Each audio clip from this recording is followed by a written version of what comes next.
You're listening to JFDI with the Two Lauras, the podcast for social media freelancers who want to get more visible, streamline their systems, master their mindset, and make more sales. I'm Laura Davis, and alongside my co-host Laura Moore, we're on a mission to make working as a freelancer easier, because working from home shouldn't mean working alone. We believe relying solely on long-term clients is a big mistake. It means your bank balance is capped and puts your income at risk when a client cancels. We're on a mission to help you avoid the retainer trap, and we want you to build a more flexible business, which means you can make more money without working with more retainer clients. If you're worried about being stuck in the retainer trap, then membership is the place to be. Inside, we give you the systems, training, support and accountability to build out new offers that don't mean taking on more long-term clients and commitments. You get monthly training from world-class experts in their field. You get coaching and support from both us and our incredible community of hundreds of other social media freelancers. And to make your life even easier, you also get access to Hubsy, the only software you need to run your business. So whether you need to send an invoice, schedule your content, manage your email marketing, or set up a website or sales page, we've got you covered. Annual membership costs less than £3 a day, and all the details are in the description. Now, on with the show.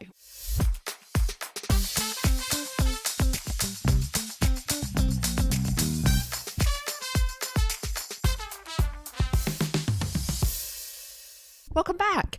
I am fresh back from Atomicon. I've literally been in my house for maybe 45 minutes. I am very tired, but I thought, should I have a nap or should I come and record a podcast to give you the key takeaways from the event? And clearly, I am here to give you the key takeaways from the event. The nap will have to wait. If you were at Atomicon and I saw you, amazing. It was great to see you. If you were at Atomicon and I didn't see you, I'm really sorry I missed you. And if you didn't make it to Atomicon, you missed a great day. It was fantastic. But in this episode, I just wanted to come in and share the key takeaways while they're still in my brain. I don't know about you, but I tend to forget things very quickly. Maybe it's my age, who knows? But I wanted to share these things because I think it will help you as a listener, but I also think it will help me to have them embedded into my mind. The event was brilliant, as I said. There was lots and lots going on. It was very busy. We had some great conversations. And you always come away with some nuggets, don't you, from an event like that? We definitely have. But there was a running theme I felt through this year's Atomicon. And the running theme, unsurprisingly, was around AI. But it wasn't just, use AI, here's what you should do, and loads of information about AI. It was very much a two-sided coin. Use AI, but be human. And I felt like that ran through the whole event. It started in the morning when we were at the keynote, which was hosted by Sean Kanungo. I don't know if you follow him, but if you don't, you should. His session was fantastic, so good. And he started off his session talking about whether AI would take people's jobs away. And as predicted, the answer is yes. Of course, AI is going to take people's jobs away. And I'm sorry if you don't want to hear that, but it's the truth. AI is going to take away the jobs that are predictable, repeatable, things that AI can do at scale, either faster or better than a human can do. It's going to take away jobs that humans could never do as well. But there will be positives to that, and I'll talk about that a bit later. But he was talking about how in an AI kind of world, there will be two types of organizations that will thrive. And this is really good news. So, I know I've started on a low mood, like AI is going to take jobs away. But trust me, I'm going to go uphill. Trust me on this. So there are two types of organizations that are going to thrive in an AI world. The first one is going to be those organizations that go all in on AI and really embrace automation and allow AI to do a lot of the work. And these will be like the big businesses like Amazon, Uber, all of those kind of businesses. Anything where there's like a repeatable process that AI could do really quickly probably is going to be done by AI. Like at some point in the future, if you go into McDonald's, it's probably not going to be a person who is flipping that burger, because that is a job that's repeatable. It's always the same movement, right? So it probably is going to be done by a robot or AI at some point. But on the flip side, there are organisations that are going to thrive because they offer a deeply human service. So if you think about it, right, if you went to go and buy a new phone in an Apple shop, sure, you could probably just get it out of a vending machine. But if you don't have an Apple phone, you're an Android person, you may not know this, but in an Apple shop, they have what they call the Genius Bar, where you can get help to use your Apple products. And you literally will sit at a table with a human and they will show you what buttons to press and what your phone can do and all of this sort of stuff. And Sean was saying, like, things like that are not going to go. It's that deeply human interaction that keeps you as a customer to some of these businesses. He told a story about how he went to a hotel. I think it said it was the Four Seasons in America. And he was in this hotel and he asked for a wake-up call. And he showed on the slides a photo of, you know, where you set your alarms in your phone. And I don't know about you, but I have so many different alarms in my phone, like it's quite embarrassing. His screenshot was exactly the same as mine. And it's like, it's one for 6:30, one for 6:35, one for 7. Actually, in my phone, I've just opened my alarms. For some reason, I've got 3 alarms set for 7 o'clock. None of them are turned on, but why have I got that? Then there's one for 7:05, 7:15, 7:30, 7:45. It's just ridiculous. There must be 100 and maybe even 150 alarms set in my phone. It's just crazy. But he told this story about how he was in the Four Seasons and he called to reception to ask for a wake-up call. And they said to him, if you don't wake up when we call you, do you want us to knock on the door? And he was like, yeah, okay. And so he deliberately didn't answer the phone when they called to try and wake him up to see what happened. And what happened, predictably, was that someone came and knocked on the door to wake him up. AI cannot do that. AI cannot deliver an amazing service like that. Yes, AI can turn an alarm on your phone. But if you're anything like me, you're just going to turn it off. You're probably not going to ignore somebody knocking on your door to wake you up. And I know that's an extreme example, but it's the human elements, isn't it? And there will be these extremes of businesses. There'll be the ones that are all fully AI, fully automated, and there'll be ones that really go deep on that human touch. And we will probably love both. But what he said, which I think is really important for people to remember, is that the businesses in the middle that don't do either of those things will fall into what he called the black hole of mediocrity. So you will not stand out. Businesses who are fully automated and using AI will stand out because you will be able to get things quickly. Things will happen fast, things will happen predictably, you'll know exactly what you're going to get. If you're going deeply into the human aspect, you will be blown away by the service you'll get from a human. If you're doing neither of those things well and you're in the middle, you will not stand out. And you will just be mediocre and a bit meh. And no one wants to be that. So how can you stand out? What can you take from that story to try and stand out? And yes, it may be that some of the things that you do involve AI, and that helps you to do things really quickly and really well to free you up some time so you can be deeply human with people. So have a think about how you can do that and how can you stand out. So that was my first key takeaway. Second one was from the Ryan Dice session, which I really enjoyed. And I know some people didn't agree with me on that, but I thought I really enjoyed it. And he started out by talking about a study. And it was a study from PwC. They basically studied loads of executives. They asked them a question about brand trust. And 90% of the executives who were asked thought that their business or their brand is trusted by their consumers or their customers. But what the PwC study showed was that actually only 30% of consumers agreed. So there's a 60% trust gap there. It's a big gap of people who actually are like, no, we don't trust that brand. That's huge, right? Forbes also did a study and they said that 82% of consumers say that they're much more likely to trust a brand if its leaders are active on social. So that 60% trust gap could be filled and you could start building the trust if the leaders were showing up and active on social. Because those faceless brands are kind of dead now, right? You know, all those faceless marketers that were here a couple of years ago, you just don't see those anymore. People don't trust those because AI has swooped in and it's very difficult to tell that AI isn't real. So in order to really be trustworthy, you have to see a real human, right? So what this study is basically saying is that if you have clients who are very much not showing a face, not showing a human behind the brand, and it doesn't have to be them, but if they're not showing some sort of human face behind their brand, their level of trust within their business will drop. So this means that you, as your own business owner, need to be active and showing up as a person on social. You need to have a face of your business, but so do your clients. And it doesn't have to be your client that's showing up. Somebody within that business, and it could be you, needs to be the face of that brand. That's how you build trust in this AI kind of space. And what Ryan was also talking about was like, what should you be talking about? And one of the things that I found interesting was that he said that you should be sharing kind of contrarian beliefs. And what he said is that if everybody is nodding along with your content and just agreeing with you, you're just noise in the algorithm. You don't stand out. If everyone agrees with every single thing you say, you are not memorable.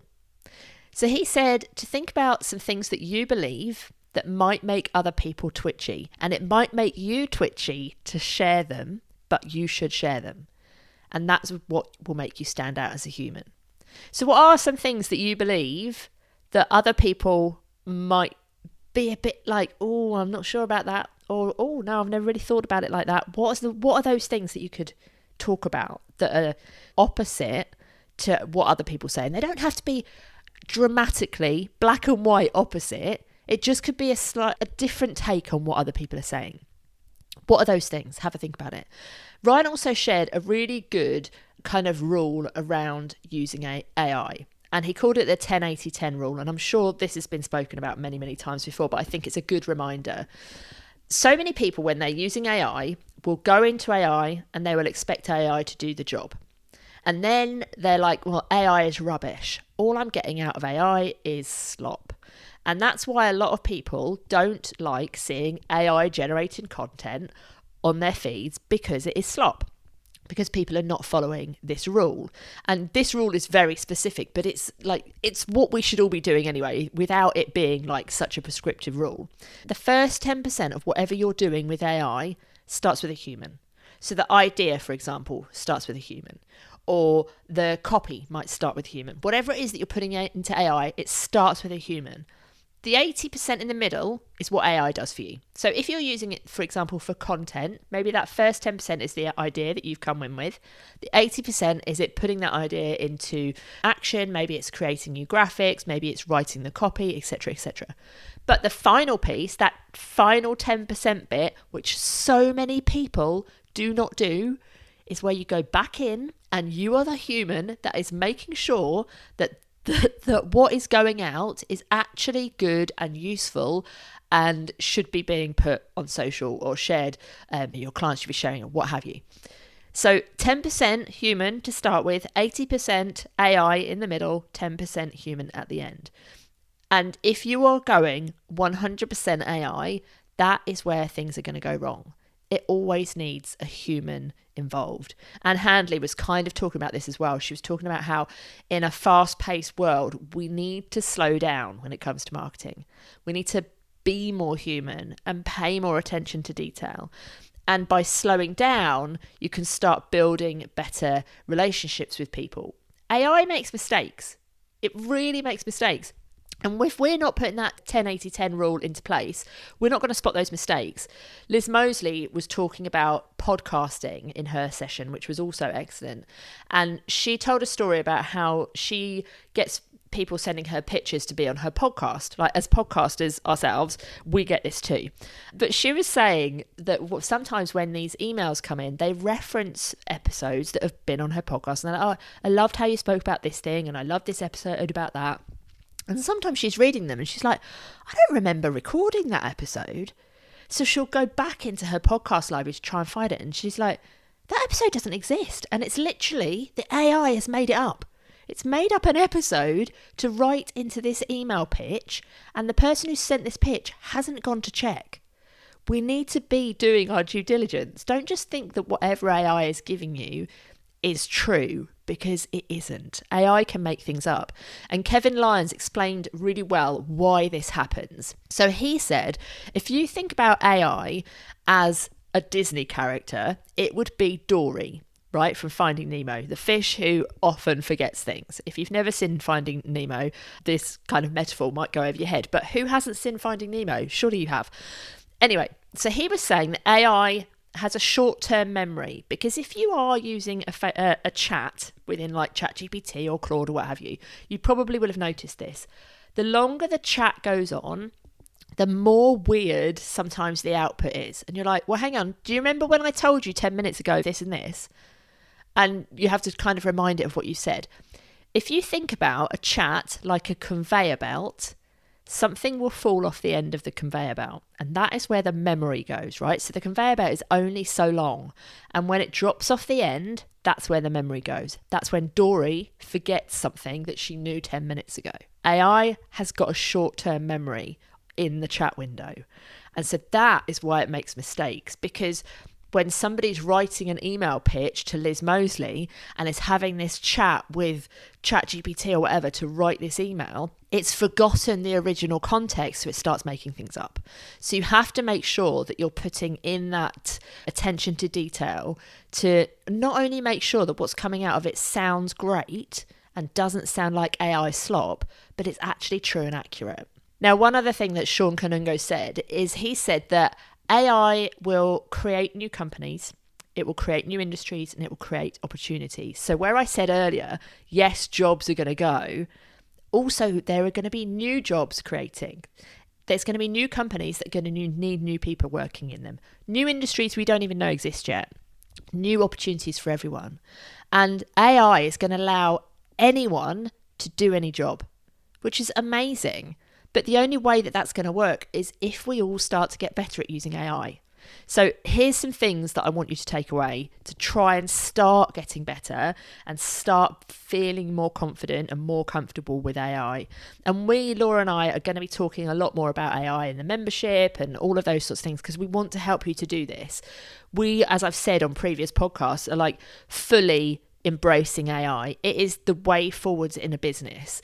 And as I've already said before, there'll be those two types of organisations that will thrive. The people who are fully into AI, and I'm not saying that you can be fully into AI as a social media manager, and those people who are deeply human as well. And those in the middle that kind of don't do either very well will not stand out. But if you really embrace AI and you also really embrace the human side of things, you're going to thrive. So there's 3 things that I really want you to start focusing on when it comes to AI, because a lot of people are worried about AI because they think they have to keep up with this ever-changing tech.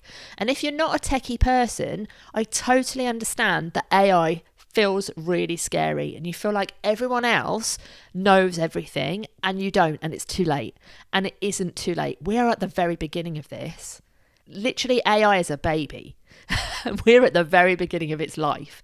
And I was talking to somebody when we were at Atomicon who has a marketing agency, and she has some younger people working with her who are like in their 20s. And we were talking about how these people are not as social media savvy as maybe some of us older folk are, and how surprising that is. But because we've gone through every iteration of social media, like we've been on Instagram before there was stories, before there was reels, before there was all these features. We've been on Facebook before there was groups and before there was reels and all of this stuff. So we've seen things slowly evolve, right? So therefore, we've been able to learn how things work slowly. AI is the same. Yes, it feels like there's a lot going on, but we're still at the very, very beginning. So there's 3 things that you need to learn to or try and embrace now that will help you as time goes on and as AI changes. And these 3 things are not going to change. So the first one is communication.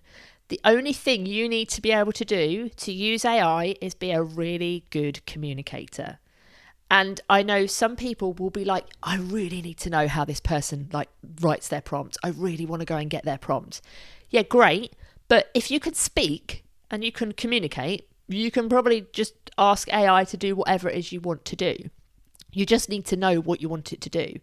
And Sean in his session said, ask dumber questions. Just break it down and ask more stupid questions, like basic.